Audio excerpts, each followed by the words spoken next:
Alex, you look great today. I just want you to know that. Hey, real quick, if you did not check out Monday's episode, you may want to go back to that, because what we got here is a Mike Love medley of interviews this week. That's right. Every day this week that we put out an episode, it's a continuation of our Mike Love interview. So you're gonna be all out of whack. You got to go back there and check it out. So hit stop right now. Go check it out. And more coming at you later this week. Have a great rest of the day. We live and we learn, we all bleed the same. Life takes time playing the game. Gotta open up your heart and heal it. This could be heaven right here under your nose, but you're still struggling with your pride and your ego. You never acknowledge your own shadows. Where are you living now? Are you in Washington State proper? Is that true? Yeah, I'm living in Washington State on the east side, in a town that nobody's ever heard of, called Chewelah. It's a bit out of Sounds Spokane. Hawaiian. Oh wait, are you talking about Chewelah? Yeah. Oh Yeah. It's Yeah, you know it. That's right. Have you met Maria over there? She is fantastic. She's got a nice little fruit stand over there. Oh, fruit stand. Yeah, she's a fruit stand lady. She's fantastic. So, Mike, last night I was kind of digging through all your YouTube clips and trying to find some features. This one I came across, and I think this really sets the stage of how talented of a musician you are. And for the audience, this is just Mike playing guitar and singing, nothing else. It sounds like a whole band. By himself, yeah. This is insane. I got to play this. I actually named it. This is insane. That's why I named it the thing. Here we go.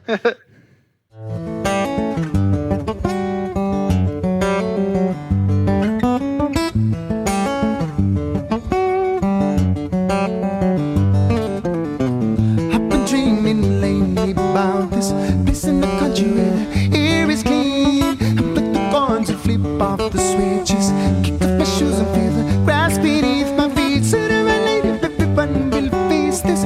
Wanna be the first one to embrace. I kick up to my television, sitting on my porch with a big smile upon my face.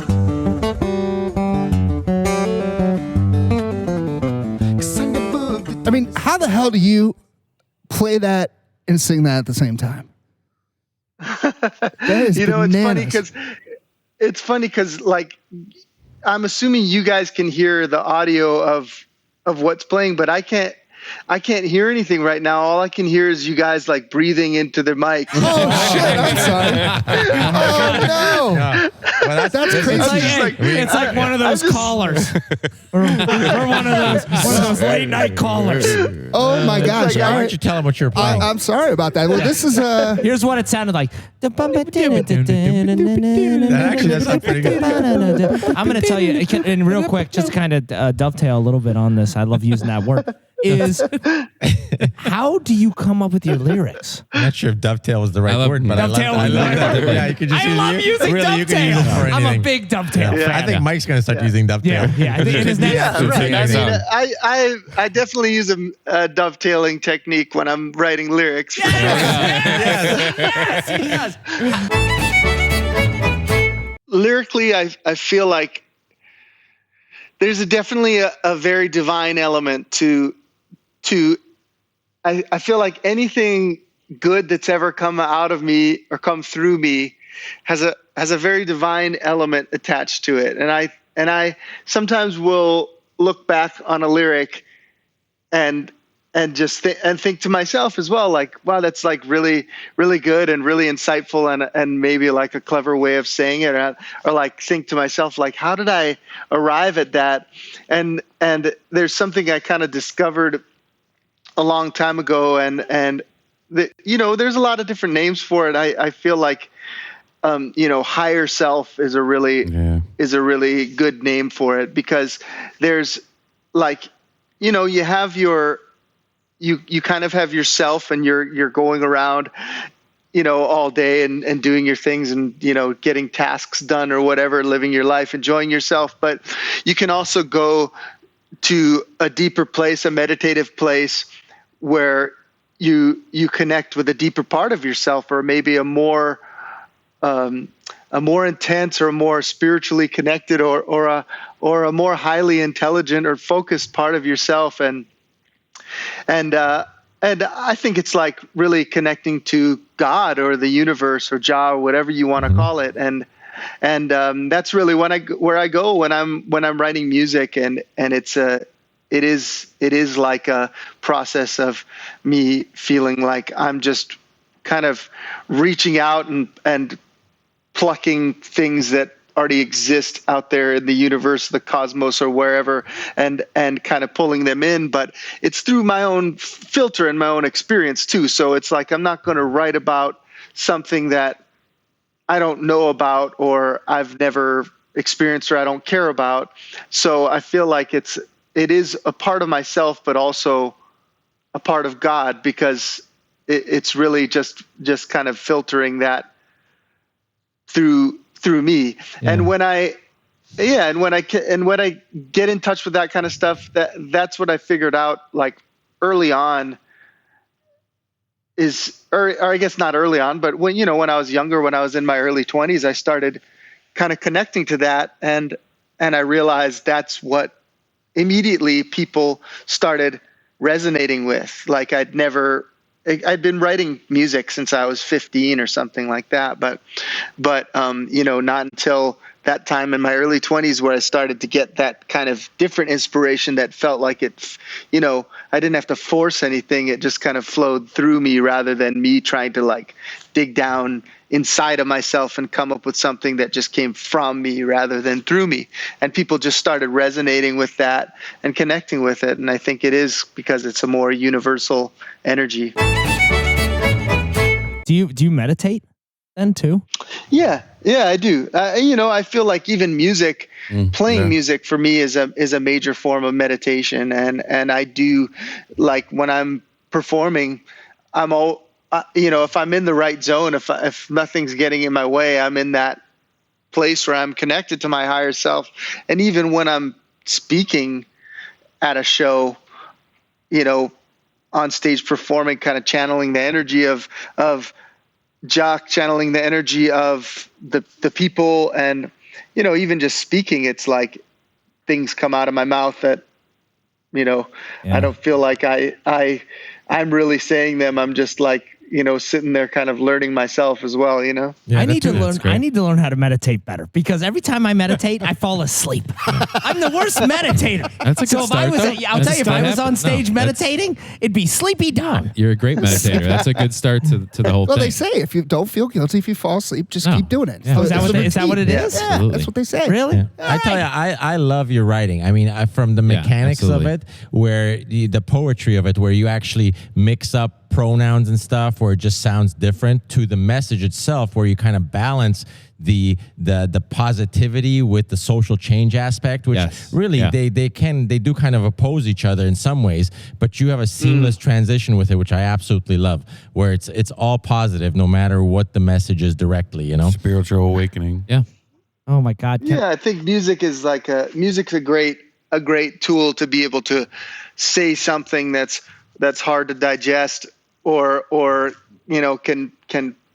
would feel harsh if you were saying it, but singing it, putting it into a beautiful song, it becomes easier for people to digest and then take a look at. It's like you can kind of call things to people's attention without being like, hey, you're fucking this up. It's like we could be like, hey, and it's like people do come to that. I mean, I've experienced that plenty of times with music myself, where I hear a message and it's not something that I probably would have wanted to hear if like somebody was just lecturing me on it. But, since Bob Marley was singing it, it's like, then I go, oh yeah, he's right. And then I got to like make a change, That's actually interesting, because that's like an epiphany for me right now, because I didn't realize that it was the music that made the difference, but you're absolutely right. Yeah. It's not, it doesn't feel like somebody talking at me, telling me what this hit over the head with a sledgehammer with it. 100%. It's mellow, it's authentic, it resonates, right? And then it gets you into that, that consciousness that you were talking about, where you're actually listening to the lyrics, and then you'll hit us with something that's political or something that's, society driven and it makes us think. So I think that's the true gift of your music when I listen to it, at least. That you put those little nuggets in it and a lot of make music you think is like, you're like, oh yeah, you're right. A lot of music is recognition, where you just hear it on the radio and it plays over and over, and you're like, I like that song. But your stuff kind of hits right away.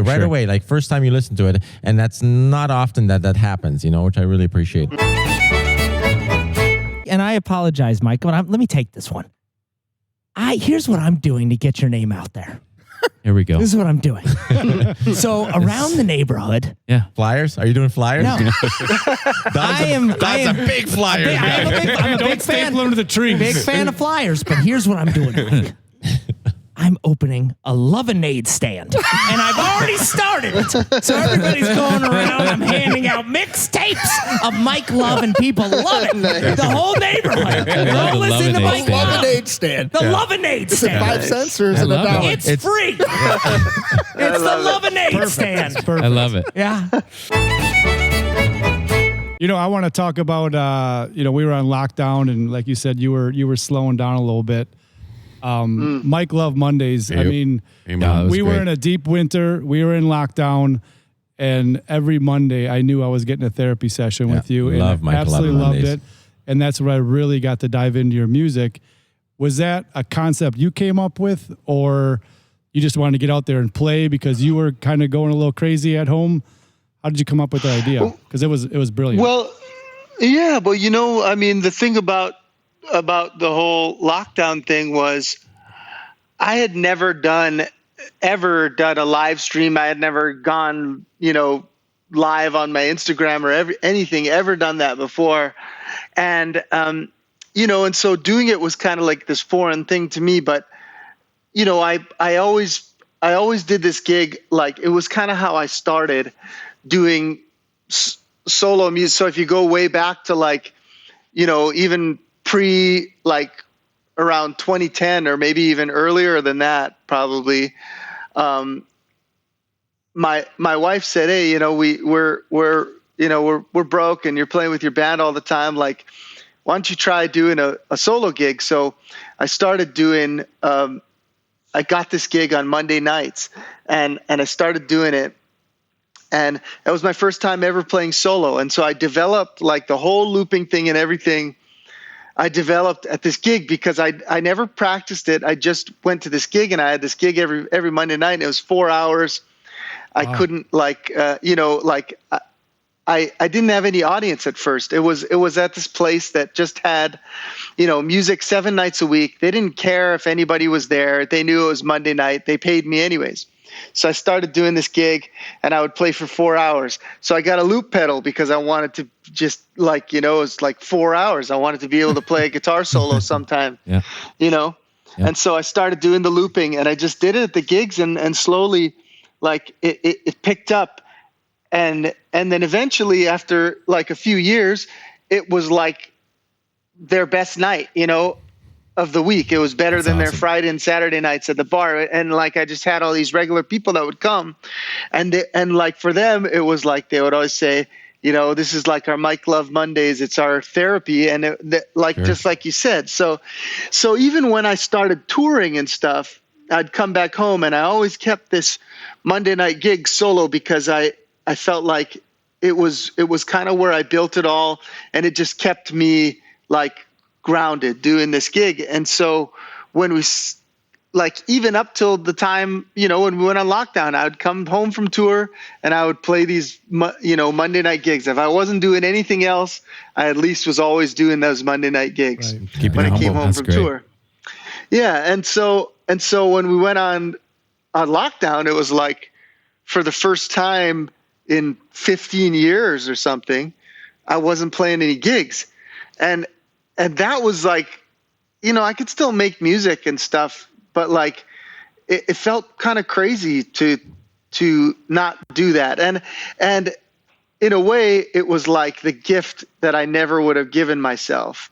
And a lot of really great things came from it for me, but I wanted to kind of and once I did a couple of those live streams, I thought, well, I would do a couple, and I'd be yeah, people are just they're so they need it so bad right now because everybody's stuck at home, and I needed it too. And then I would do it, but then I would go for like a few weeks, and I'd be like, man, doing all this other stuff, and doing projects around the house or whatever. Well, get caught up doing other stuff. In the middle of it too, didn't you?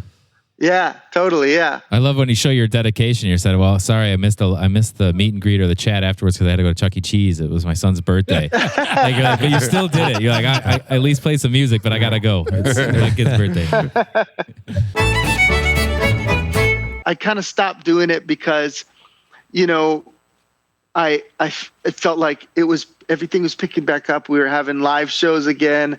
People were coming out of it, and now I'm realizing like I kind of need to get back into doing it again because it was a really special thing. And I think there are a lot of people that still really need it. And we right here. And and who knows when I'm going to be able to tour internationally again.